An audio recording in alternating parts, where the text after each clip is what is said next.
democratic country for the last 34 years, despite the general situation in the Horn of Africa. We hold elections, we elected our leaders, we elected our parliament, we elected our city councils. We are a liberal country. All investors are welcome to Somaliland. We have open policy for investment. I take the liberty to take the chance to thank DP World, which made the largest investment in Somaliland in modernizing the port of Berbera, a gateway. DP World is not limited only to the port. It also extends to the spatial economic zone of Berbera and the Berbera corridor, which connects Somaliland to Ethiopia, which has over 120 million people. Berbera, in general, Somaliland is a land of opportunity. I can say it's a fertile land. All sectors are open in Somaliland, including services sector, agriculture, minerals, blue economy, tourism and hospitality, green energy, and any other sector you might think of. Thank you very much. Thank you, Mr. Rector.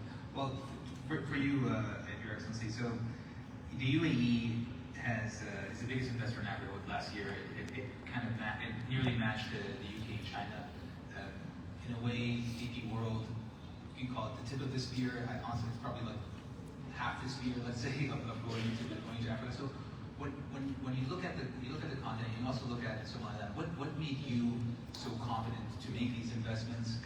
And what do you see what other people are missing? Thank you very much. First of all, I want to congratulate His Excellency President on this investment forum. It's very timely because the attractions for investment in Somaliland is good. It's a country that is friendly to business. We started there and we saw a lot of help from the government. What really attracted us is this kind of friendly to business, friendly to investment. And we were looking for an additional port to support the huge demand that's increasing by Ethiopia. In our study, Ethiopia needs 5 ports, the size of Djibouti, just to go with the demand that Ethiopia has in their growth. It's a big country. But when you look at Somaliland, it's not a small place also. It's almost 4 million people, as much as Dubai in population. And it has a strategic location on the Arabian Sea, close to the mouth of the Red Sea, close to many markets. So we decided to build a port because we realized that this is already has been a port long time ago, and it has all the advantages. And when we started, we got great help from the government and the people. And it's a country where I am surprised in noting that even though the ruling party is the one who invited us, the other parties also came to be by themselves supporting us and told us actually we are very happy because you're doing this in our country and we support you. You know, usually in country you see opposition parties are against whatever the other do, but this can come to Berbera. It can handle up to 500,000 containers a year. However, we have already designed it to handle over 1 million. Actually, if we need to go to 1 million, it wouldn't take more than 6 months of just putting another queue because everything is ready there. So we don't want to see any delay in case we need that. The fact that it is in the mouth of the Red Sea is an attraction. Also, historically, Berbera was a major maritime center, and there's nothing there to stop them from doing that. And I was also impressed with the attraction of Somaliland by many foreign companies from outside.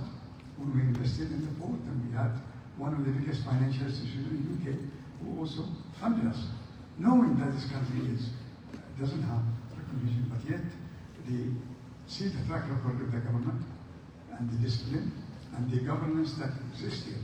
Really has a lot to take the country into a major place for investment.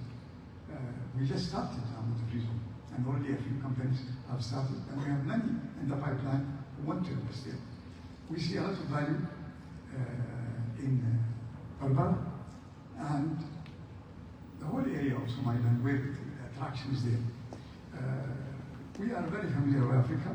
We are today in 48 African countries, operations in logistics, major business we have. And so naturally, we need to be also Berbera. And now, we have additional things coming to Berbera because we started as a port operator, and now we have the other parts of logistics, which is huge in dairy and logistics, where we are going to be, again, setting up facilities additionally in Somaliland. The attraction is amazing, and the government support is huge. And I think this is one of the biggest advantages we've seen. Just to follow up on that, but as you get larger, like even from the beginning when you go in and you meet with the government, DP World is well known, and you go through regular jurisdictions, you have banks and insurance companies. In Somaliland, I imagine it's a very different banking system to begin with. And how do you take out your capital, bring in profits, all these things? How do you move money around? Well, in Somaliland, there's no restriction how you repatriate. You can repatriate what you earn to anywhere you want to the world. There's no issue. And also to fund a project, we fund international institutions interested in funding project there. It's always track records, and now we have a good track record for them. In the beginning, it was not easy, but we convinced them, and now I think they will have no problem. Mr. President, this is something that, and I apologize, at the beginning we had to explain what is Somaliland, so thank you for doing that. Maybe if you can speak a bit about the strategic advantage of the location as well, because I think a lot of people kind of lump the countries together and don't maybe see it as just one big Gulf of Aden and that momentum security risk, whereas I think it's a little bit different.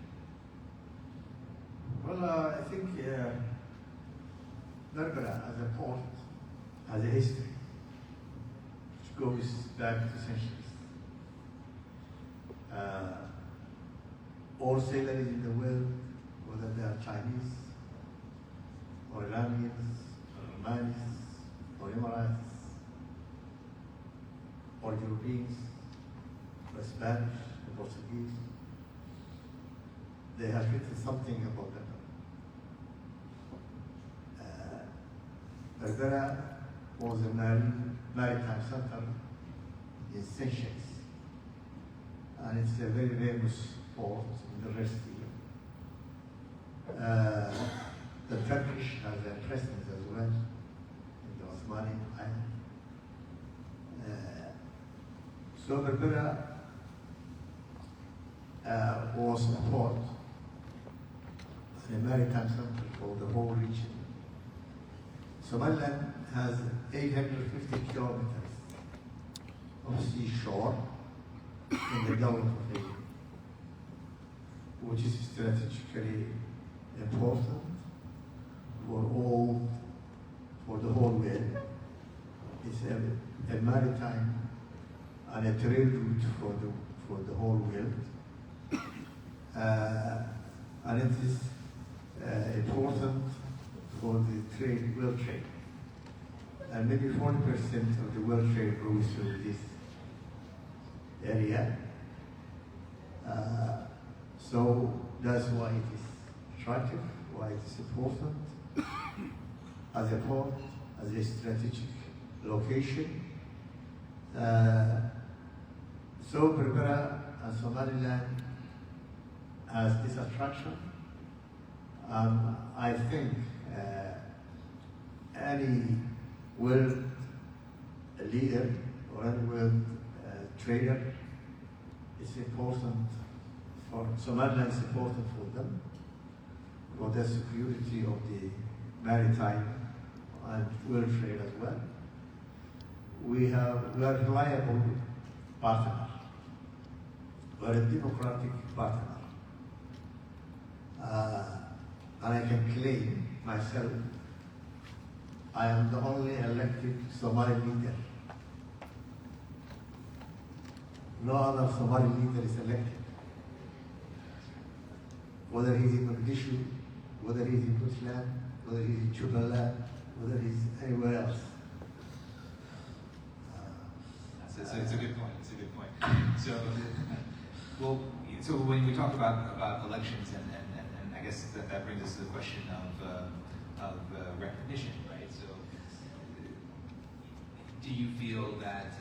I know that you feel that. So, but you've ticked the boxes in a lot of how countries are recognized, how nations are recognized. Yet, you've been trying to do so for 34 years now.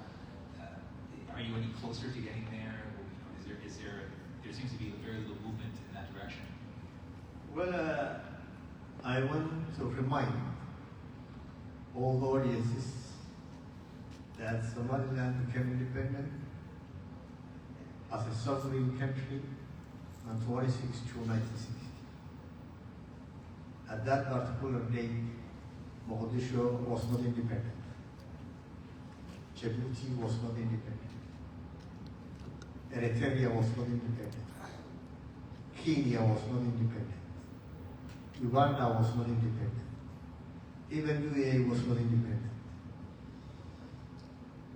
We have joined Somalia voluntarily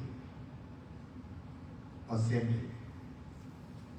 But because of many reasons, which is not to be told here, we again decided to take back our sovereignty on 18 May 1991.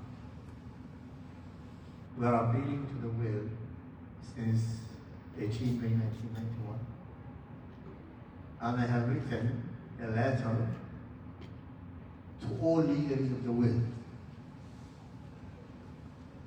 on 18 May 2025. Every leader in the world, including President Trump, Sheikh Mohammed bin Zayed, Hassan Sheikh himself,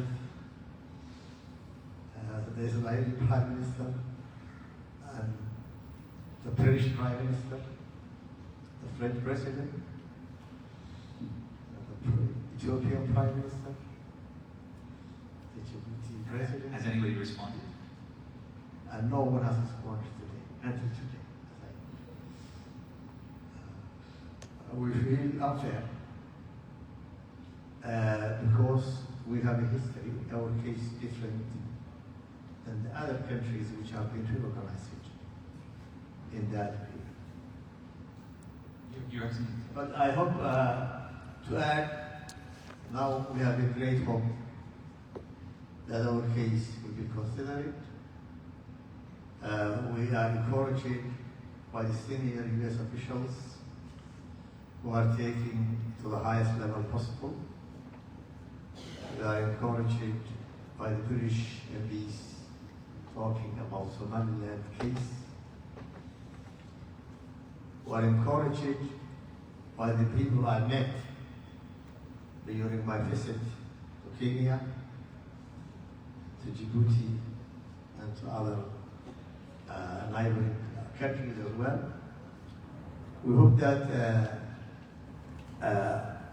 Somaliland at the end, very soon, will be a member of the international club very soon.